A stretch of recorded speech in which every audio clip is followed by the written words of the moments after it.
Hey, good morning everyone. This is about the 28th or 29th of July 2024. So the goal today is to bolt as much stuff that I got with the car together again, because this car came kind of disassembled, but we put the front end on. The motor was already in it, but this is, by the way, the original numbers matching 327 350 horsepower motor that came with the car. It has a dual points distributor in here, if you can see that right there. Now, don't be a hater, but what I'm going to do, already from summitracing.com, ordered myself a TAC Drive HEI distributor, just initially to get the thing running. It wasn't that pricey, so I know how HEIs work. I know how to set dwell angles and dual points and everything. I just didn't want to hassle with that right now, so that's why I went with the HEI TAC-driven Corvette distributor from Summit Racing. Price tag on that's like $290, $299. And I'll leave it at that. You can put the comments in if you think I'm butchering it, but I'm not. I'm obviously going to save this piece right here because that's the original piece of equipment that came with the car, but I'm looking for drivability.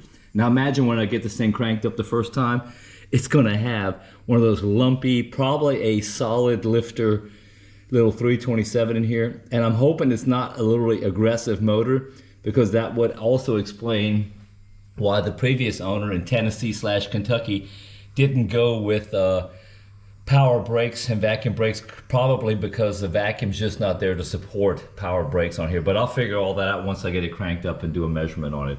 But anyway, so I got plenty of parts with the car. Like if you look down here, the guy, basically 10 years ago, the guy in Germany by Hockenheim and Heidelberg started disassembling the car.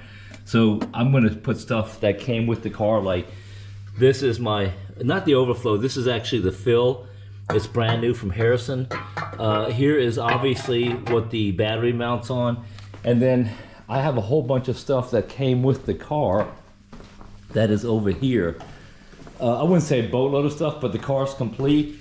This stuff right here is brand new. And hell, if you didn't write 63, 67 front outer left shield, I wouldn't know where the hell that goes, but I'll figure it out. There's some bolts left over from the rear bumpers that I didn't put quite on correctly. I just wanted to put it on there so it looked kind of decent. I'll put the starter back in today. I'll do a quick little ground test to make sure it works. The guy's got a label, but I don't have to label that because I've been working on Chevys most of my adult life. There's a GM. I don't think that's a one wire, because in here there's actually a voltage regulator. There it is right there. I'm going to pass on that as well. I'm going to put in a GM one wire. And then the rest of the stuff, like, you know, for example here, why would you, this is the original one. There's nothing wrong with it. And he replaced it with this one right here. I don't know, maybe it was a previous owner. I'm not going to criticize the guy because he actually sold me the car, so I'm not hating on him. But the rest of the parts are in here. This is not a whole lot of assembly, including the gas tank, which I'm going to try just to squeeze up in there today. Run some lines. And I don't think I'll crank it up in this video right here, but I'm gonna get doggone close to it. And like I said, I'm waiting for that Summit Racing order to come up. So I've got that HEI, put some new cables on here. Oh, another thing I did is I went ahead and threw my stainless steel headers on here. Those are those, I'm not saying they're cheapies, but they're obviously made in China, but take a look at that flange, how thick that is. And I've used these on all of my small block Chevy builds, so it's actually a pretty decent little setup, and it looks nice as far as I'm concerned. The reason I did that is because I do 100% want to run these isolators or dampeners in here, and I'm just going to fab, I'm only going to use about that much of that stainless steel U-bend, like about right there, yeah, probably right there, curve around, go underneath the frame, and then head out to these side exhausts right here, because it stops a lot of vibration if you have these things in here. Plus they're stainless steel, you can polish them up and they look badass. Now, here's what came with the car. John sandblasted these for me last week, and I went ahead and put some brake cleaner on them, cleaned up really good. I had one little hole right here, a pinhole he told me about. Where is it at? Oh, it's right there, and I welded that one up. But anyway, not because of that. I'm gonna go ahead and use the stainless steel version of it, and these I'll flip on eBay, like with a couple other things that I came with the car that are not original. And I'm gonna go ahead and clear those out right now. So anyway, these headers are not gonna go back on the car unless I have a placement fitment issue, which I don't think I'm gonna have. And I'll use those stainless steel ones from, I think they're Patriot headers. They're like $200 a piece, and I've got a couple of sets of those. And what I'm also not going to use is this mono spring back here, this composite mono spring that several people make. I don't know which particular manufacturer this was. I do have the instructions, this, whatever this plate is right here, and the original part number. This is a 355 pound spring weight, so that's the heaviest one you can get. And the car was all jacked up like 6 inches in the back, so I took it back out because you couldn't take these long holes or these bolts right here, make them long enough to actually get the car to go down. Plus it's a hell of a hard ride. Anyway, that's the highest spring rate you can get with these things. So I'm gonna go ahead and close this out. There's the part number. It's on German eBay right now, as I put it on there this morning, for like 300 bucks. I'm just trying to get rid of them. I think they're like $400, $500, $600 if you get them through multiple suppliers. All right, hey, I'm gonna go ahead and close this out right now. That doesn't mean I'm gonna close the video out. That means I'm gonna go ahead and start wrenching on this thing. Hit my rattle can, put a little paint on that frame over there. Again, just flat black on the bottom, I think, so I can bolt that battery case in there, and then also do the water system on there and just basically put it back on the ground. The goal is to get this thing cranked up within a week or two and show you guys that on the video. And while I go ahead and close up out here, I'm gonna go ahead and show you all these flamingos actually just came in last night. And they're just, you know, I don't know if you know this or not, but this is not the Discovery Channel, but flamingos are a kind of like a flocking. They stay together for protection and also in the evening for warmth. And people don't realize this, but pink flamingos are not, it's not genetic, it's actually the shrimp that they eat. And these obviously came from someplace where they've been eating a lot of shrimp, and the shrimp is what gives the coloration to the feathers. Just so you know, just a little a tip here from Roger's Hot Rod Garage here in Germany. Hey, take care, enjoy, and we got a whole lot of things planned for today because the weather's gonna get nice here in a couple of minutes.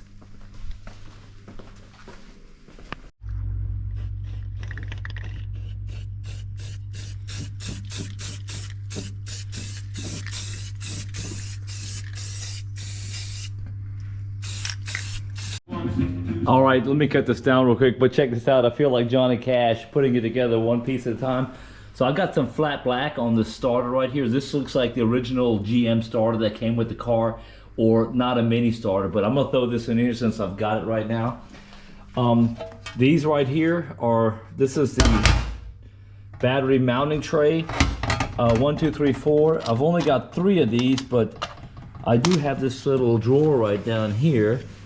And I keep every single little nut and bolt, and I think that is it right there. So I've got another one here. I just got to find one of these big ass washers right here and go from here. But anyway, let me go over here and just go ahead and bolt a couple things in right now and keep the progress going.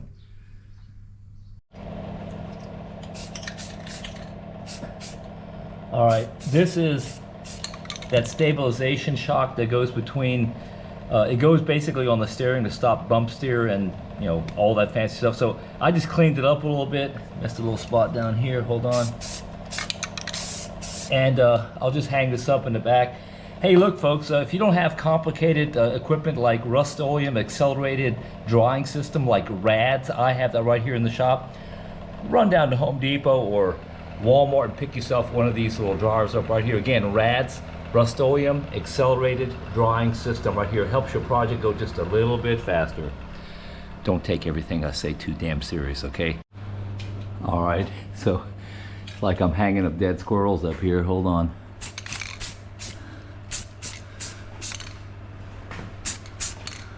I don't paint up in the air like this because it gets on everything, but just a little small touches like that I'll do.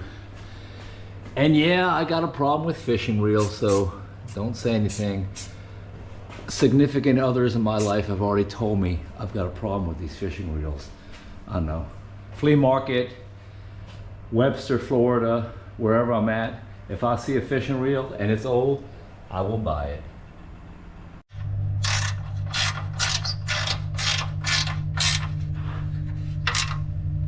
Okay, so that's just the bottom bracket mount for the battery box right there. You see it up here.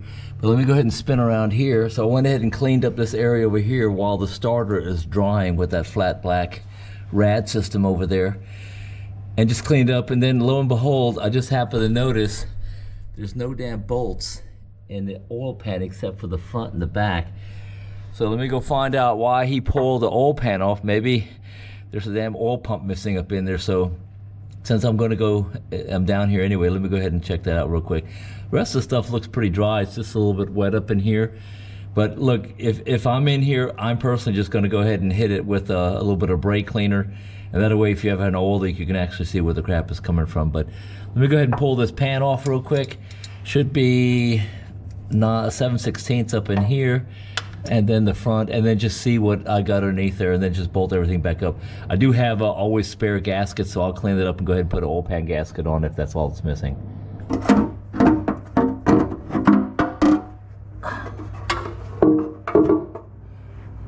Let me take a look.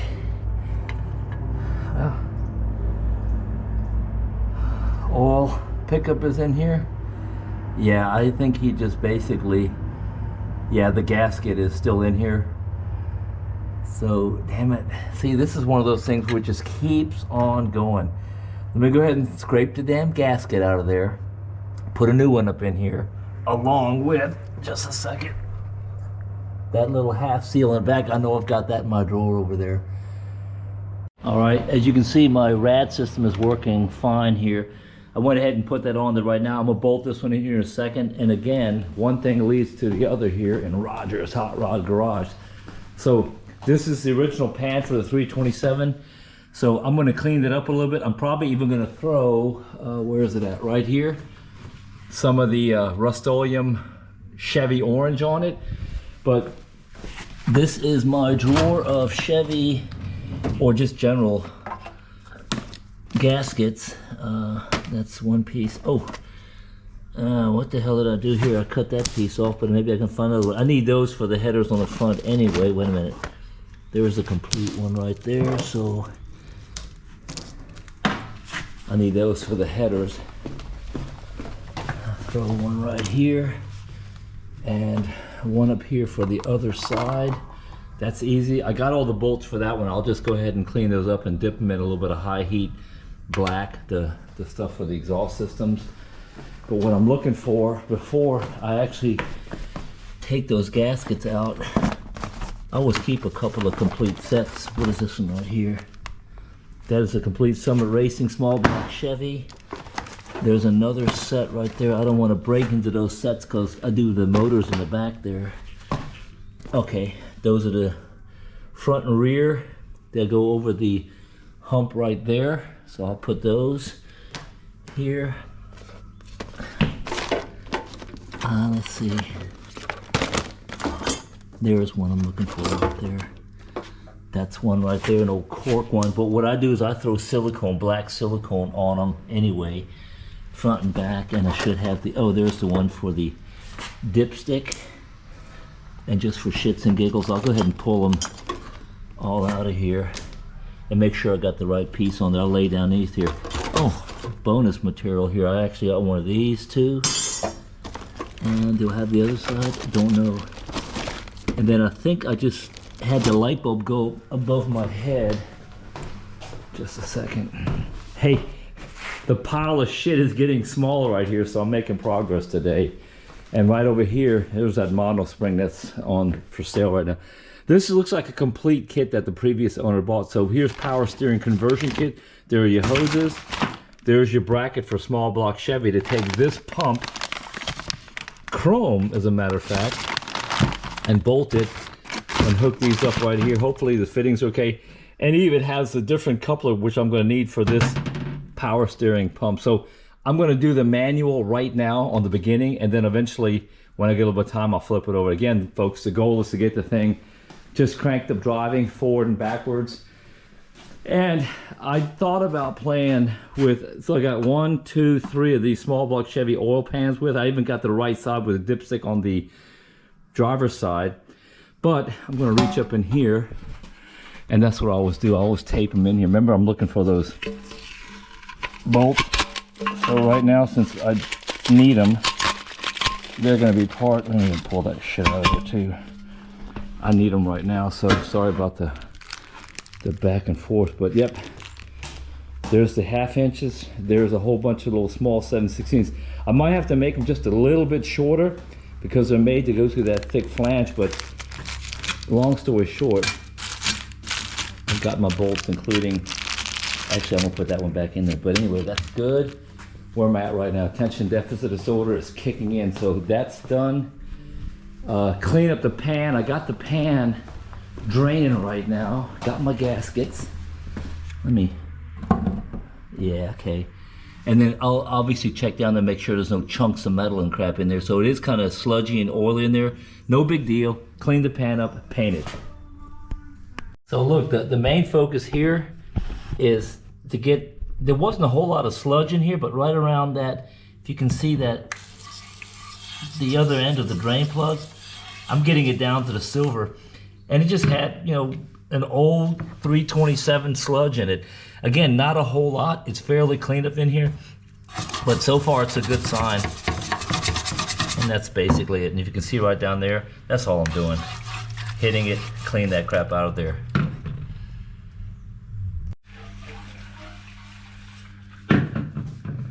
All right. Hey, some of you noticed that earlier on I had my tongue out like that. I read up on that one time, and I don't know, Michael Jordan has it. I do it. Now, we're not related, but we do come from the great state, first in freedom, of North Carolina. Number 23, watched him play at UNC, not endorsing any particular basketball team, but the Bulls did rule there for a long time.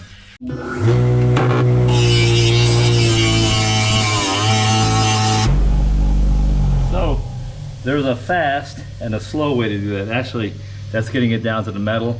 So that silicone will actually grab a hold of something. I'll put silicone on my core gaskets.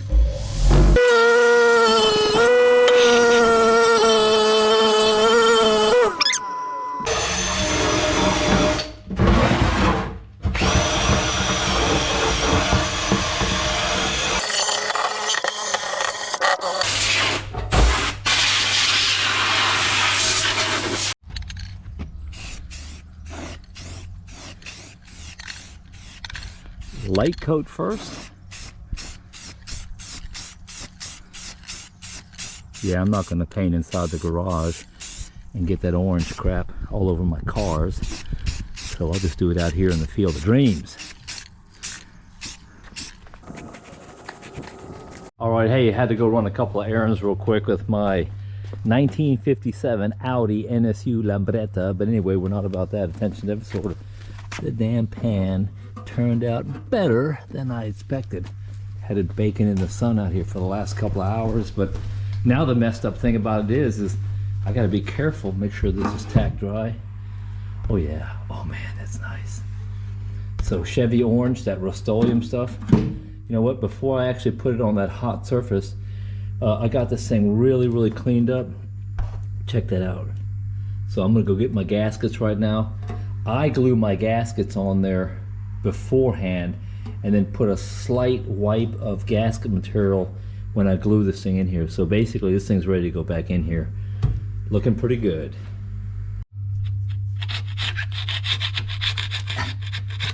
You know that mono spring I was telling everybody about that I put on eBay this morning in Germany?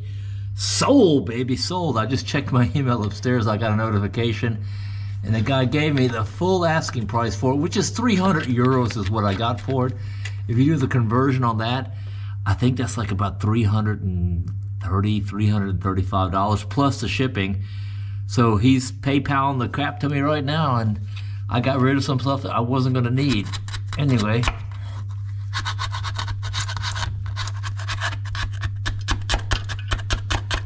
Oh yeah. Yeah, that crap would have leaked right here anyway, so I'm glad I went ahead and took the initiative and cleaned this one out of here. This is actually not that bad.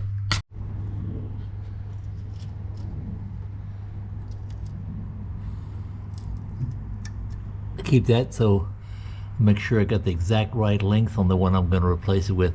Yeah, and check that out. There's a lot of oil up in here, so imagine that's where some of that oil and crap were coming from. So I'll go ahead and pull the back one out right now and then clean that sucker up. Man, here's that gasket. That's like going to Cracker Barrel and asking for extra crispy bacon. That stuff is brittle. Anyway, good to go. Alright, look. I put just like a skin layer of black RTV on here, and that's basically just to hold that gasket and glue that gasket up on there. This is not sealing, this is just gluing it on there. You know, I got to get underneath here and make sure that gasket doesn't move, because I've got like 6 inches of space from my elbow to the back of my hand to the bottom of this oil pan underneath the car right there, because I ain't got no damn lift, but it works out okay. I'm not complaining. Look, the sun is shining. Okay.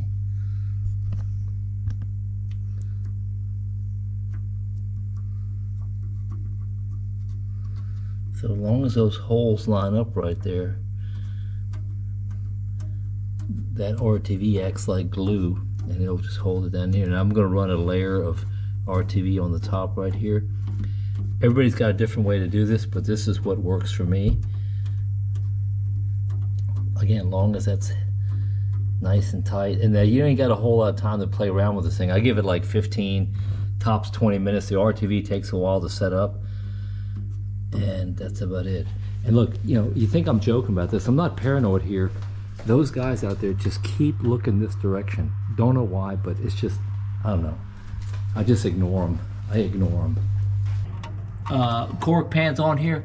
Yeah, if I had a lift it'd be a lot better, but check this out. I'm gonna go ahead and take this, carefully push it up on here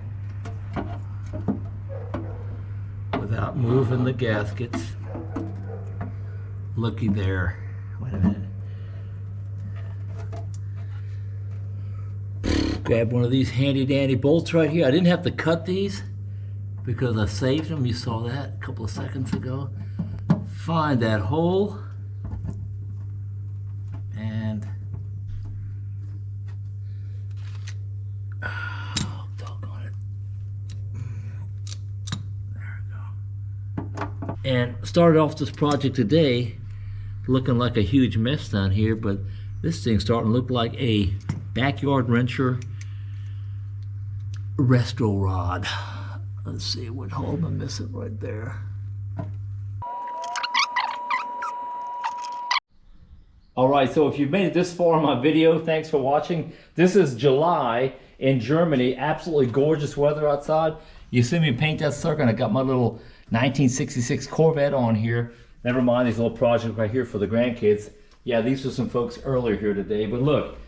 This is the 66 Corvette Sting Ray project. So let me shimmy down in here and show you what I've done today. I didn't mean to do all this, but check out that nice shiny Chevrolet orange oil pan down here. So I don't know if you're like me, but I actually lose sleep. Those are actually 3/8" bolts right here. And if I go down here, there I've got a 7/16 down in the corner. So I'm not going to lose sleep over that right now. Basically, I got the oil pan. I got a new seal up in there. Got the thing painted. It looks super clean down here. And I just noticed this. So make sure I get this out of here. Yep, that's a good idea to take that out of there. And this is good on the bottom. Now what I'm going to do is I'm going to take that stainless steel header out right here. Do just a little bit of painting on that side right here and paint the top of those cylinder heads, which are what we call those double hump heads. And the double hump heads mean basically they're high compression.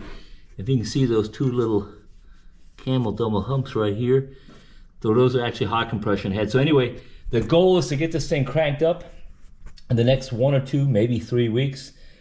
Exchange that with an HEI tack-driven distributor, and then I'll put in these right here, and I got a couple of them laying over here. So made a lot of progress on this thing today. So there the headers on here. Those are those cheap Patriot ones out of China, I would believe. I'll bolt those into tomorrow. Thing looking pretty good. I got the battery tray mounted. I'm going to actually mount this right here probably tomorrow, because this is one of those sequential things. You can't put this in until you mount the tray, until you buy the battery, which I'll get tomorrow at the Post Exchange in Wiesbaden, and then put the cables on there, and then I'll mount this in here, and then I'll start running the HEIs, and hopefully the order shows up and I can bolt that in here. All these right here, I'll clean these up and actually use those for the header bolts. But folks, basically that's it. Thanks for watching. Like, subscribe, and share if you like this crazy crap that I'm doing right here. But a beautiful day here in Germany. The 34 coupe is doing just fine. The sun just went down over there. The flamingos are actually bedding down for the evening. Again, a flock animal, so they get together for protection and also warmth at night. The lights will cut on the pool in a couple seconds.